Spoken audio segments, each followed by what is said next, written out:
know how this is going to turn out, but the whole thing about the Trump housing, LA was already ahead of it. They stopped taking Section 8 applications, they said earlier in the year, because they didn't know where he was going to go. And sure enough, here we are. So the whole... What did he say? You have to explain what happened. The whole United States is in an uproar right now and very worried because last week they're cutting the funds. They're not going to give any money anymore to the funds for Section 8. Okay, Section 8 new update. So if you've been on Section 8 for over 2 years, you should be getting a letter around October, because the head of HUD and housing said that if you already been on there over 2 years, then you're going to get a letter stating that you have to be cut off. Tell you the truth. You see Trump say you taking that Section 8? You see that? You see? That partial rent you be paying?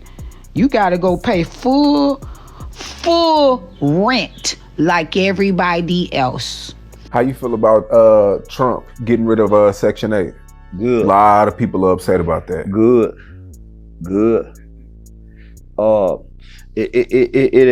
It'll help boost the prostitution industry. I'm gonna tell y'all straight up like this. I just got that text that the link is definitely cut the fuck off for November. Y'all better stay the fuck out of my way in these stores. I'm walking out with cards and I'm not paying for shit. The government talking about no food stamps November. Or no food stamps because of the shutdown. No food stamps, no food stamps, no food stamps, no food stamps. So people can't go get food right now. People will not be able to go buy food anymore. People can't even sell food stamps, even though that's kind of what they trying to stop people from selling food stamps. But the thing is, people selling their food stamps to people that need food, because nobody can afford food at this giving moment. So you know what, governments? I don't know if y'all thought this out all the way. Maybe y'all did. I don't know. But since y'all cutting everybody off of food stamps, y'all pausing food stamps, can't nobody buy no food. Guess what? Stealing.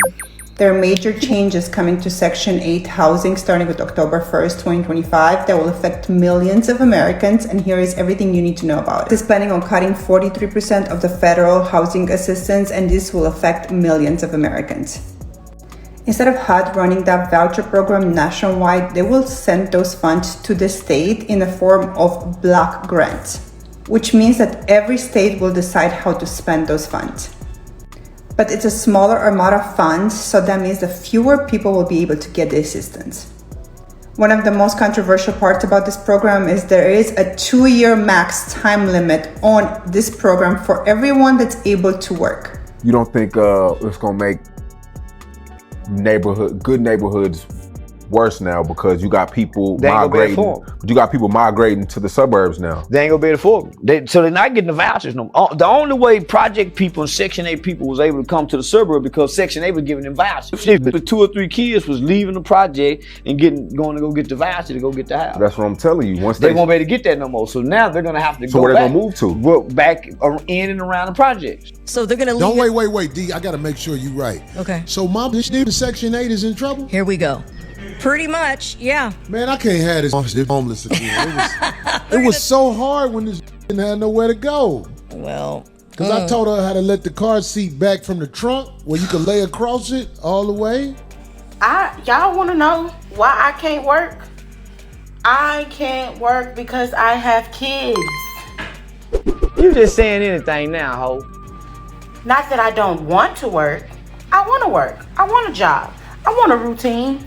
But I have kids and no support system. What you just said is one of the most insanely idiotic things I have ever heard. At no point in your rambling, incoherent response were you even close to anything that could be considered a rational thought.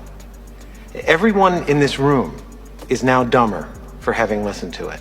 Even like for this video right here, like, I don't even know if people are like, you know, do they want to work or do they just not want to work and want to, like, you know, have like free assistance and live off of the government or whatever the case. I don't know. Don't get me wrong. People genuinely need support. And, you know, I'm sure she's got kids and her kids got to be, you know, she probably has little kids maybe. She didn't say that, but I don't know, y'all. This is crazy. Little Miss Muffet sat on her tuffet in her house provided by Section 8. Every meal was a bounty, food galore, until the government took her EBT away. And guess what? The Section 8 is on its way out too. You see what happens, you polite savages. You cannot get comfortable. You can't get comfortable with programs that are actually meant to be temporary. And then what happens? Coming to the internet and crashing out is not the lick. Ma'am, you actually gonna say that you want to do crime, that you're gonna steal if you don't get your food stamps, and then you think that that's gonna actually garner some public sympathy for you? You think the public's gonna care about you at all? Ma'am, you're just falling into the same old stereotype that you are unwilling, not unable, but unwilling to provide for yourself. And just think about the generational curse that you're handing down to your children. Damn. You gotta be a slumlord to black people. They gonna tear up shit. Them and them projects, food stamp eating baby, they gonna tear up an apartment complex. Between them brothers and them uncles and them homeboys that's playing like they friend, but getting that standing in the front yard, they gonna run the grass down. Won't no grass grow. Where them in it? Trump finna take that Section 8 from you, Section 9 and 10. And he need to take the sections from the club from you too. Cause that way you at with your Section 8 houses, always in the section in the club, and go home to your Section 8, pulling up in your Infinity truck or your Benz C300, pulling right up to your Section 8 house and your C300 after you just left the section in the club, popping bottles. See, that's why Trump taking your Section 8 from you. Maybe when people be like, girl, how you get food stamps? I wish I get food stamps. You better start lying. What's your address? I said, ma'am, I don't have no address. I've been homeless for 3, 4, 5 months. I have nothing. My family won't let me stay with them, ma'am. I'm starving. While I'm kicked back in a motherfucking 3-bedroom.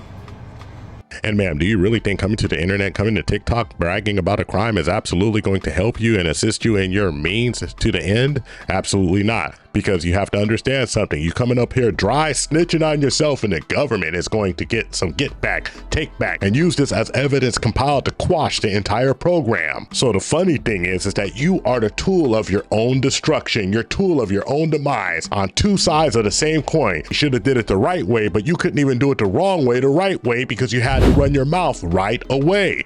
Moments later. Do y'all remember that time I got on here and told y'all about the food stamps? Why the fuck did they turn my food stamps off? And I gotta pay back $35,000. Trump, if you won't start looting, it's gonna happen. Before my kids go broke in this shit, Jock, I'm gonna be stealing like it ain't no tomorrow. I am going to go in that store, get everything I get regularly. I'm going to bag my luggage, swipe my link card, as soon as that head ain't no pending balance on there, I'm going to walk the fuck out. And I'm going to have one of my cousins with me that'll punch your ass so hard, you going to think a Jet 2 holiday hit your bitch ass if you think I ain't finna walk out that stuff. Is that black people have always had a certain amount of moral currency that we have been using. And let me be the first to tell you, that's used up. White America has been watching us act like fools for a long enough time where any sympathy they may have had to our plight is completely gone. So what if I told you that the most positive thing about this whole situation that you're in is that this rug getting yanked from under your feet, letting you know that you are not in a position to be strong, independent, don't need a man, when the man that you were depending on was the U.S. federal government. You fell for the marketing. You fell for the good old 1-2, the 3-card Monty. Find the queen, find the queen. Oh, you couldn't find the pretty girl, and what the pretty girl was doing was taking your ability to actually take care of yourself. Don't you understand, ma'am? You're supposed to pair up, have a baby with somebody, and both of you take care of that child. And when you substituted that man from Uncle Sam, well, let's just keep it a buck. In the end, you just fell for the scam. You dig? This country is a joke. It's a joke. You mean to tell me they're taking food stamps out of people's mouths for the month of November? Are we talking about everybody in the country?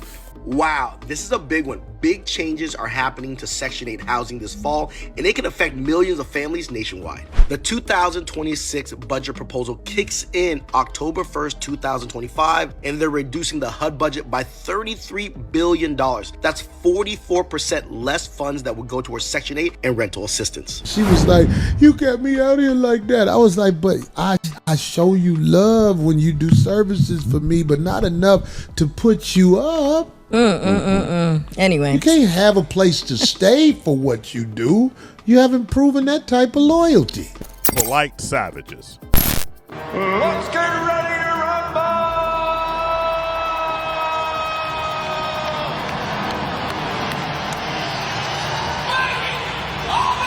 Ladies and gentlemen of polite savages, we are now about to embark on a journey sure to anger feminists and Section 8 recipients alike. And I know it's a hard pill to swallow, but you gotta understand that everything that is good can't stay good forever. And when the gravy train runs out of that gravy, it's time for you to maybe just get a job and get to work like the rest of us. Now, I'm not talking about the folks who are disabled or the folks who really need the help, but if you've been on Section 8 for 13 years, it's time for you to go down the road and get you a job, because it seems like there's a little abusing in the system.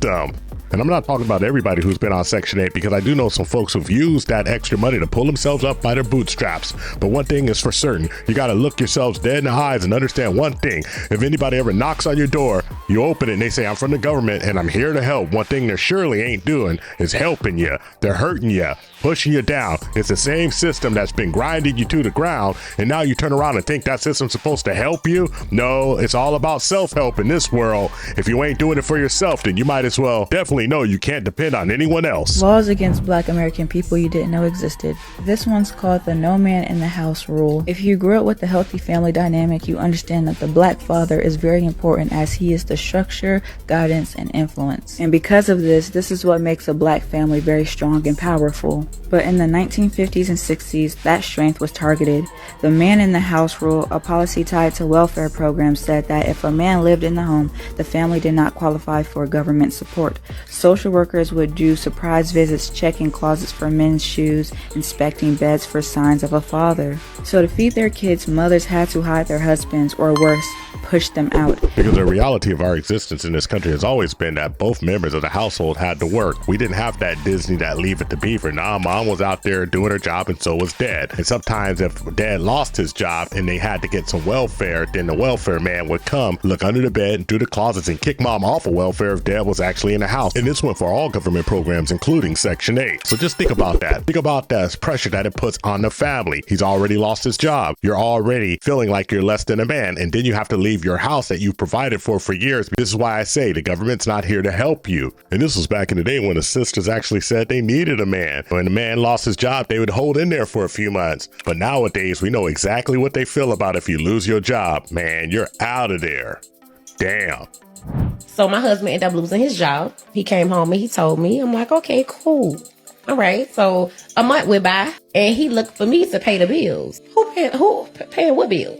So I was going to consider it if he gave me the money back for paying the bills. And he told me no. He felt like he shouldn't have to do that. What do you mean? When I told you as a man, I expect you to provide. Under no circumstances will I ever touch bills as long as I got a husband. None. He probably happy you gone, though. I'm sure he missed me. A headache? That would be a headache for me. So fast forward to the Section 8 being cut, man, the writing's on the wall. All of these programs are going to go away sooner or later. You don't think so? Well, just put it this way. There's folks who've been on Section 8 for 23, 24, 25 years, and they're about to get kicked the hell off of it. Rip that Band-Aid straight off, and I'm going to tell you something, really whispering it. They like to see you struggle, but I don't want to see you struggle. I want to see you bubble up to the top, but the only way you're going to do it is if you get off that government tent and go on and do your thing. Persevere, and that might mean cooperation with the one that you thought you didn't have to cooperate with, because that winter comes, it's cold out there and you better get a coat. You dig? You kicked him out so you could file for Section 8 and get child support without anybody asking where the rent money went.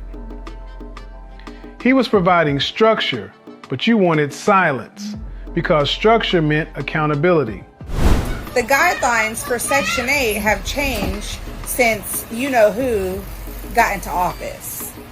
They're saying that if you have a child that is school-aged, meaning if you don't have to stay home with your child, you have to be able to obtain employment, have a full-time job, and you cannot be on Section 8 past 2 years unless you have a disability.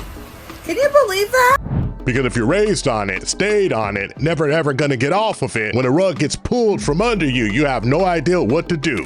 Because in any situation, when you have years of waste, fraud, and abuse, or years of abuse, or just years of fraud, or years of anything, or just years of using a system all the way up, and that system finally gets to the breaking point, when people start looking for cuts, they're gonna look at you, make you the face of it, and cut you off of it, even if you're not the one using it the most. That's the way the world goes. See, perception is reality. So when you're out here making video after video about getting cut off of Section 8, they automatically assign you as the face of Section 8. So what is there left to do? Well, it's very simple. Adapt or die, because the world is getting colder and colder by the minute. Winter is here and the economy is frozen over in the toilet. No way around it, and no way that we're gonna get out of it. We gotta go through it. 2008 all over again, ×2. Thought you knew. You thought the world would be a cakewalk forever? Sorry, my dear. Winter is definitely here. Sleeping in the backseat with the trunk laid down. In the backseat with the trunk laid down. Woo hoo. Okay, I know that now. She's not my real girl, so I told her to lay down in her car. Sleep in the back seat where hoes must lay. Winter is here. Thank you for watching the TIP Network. Follow us on all social media outlets and ask yourself one burning question. Can you handle the tip? Boom, we're out. We found true happiness.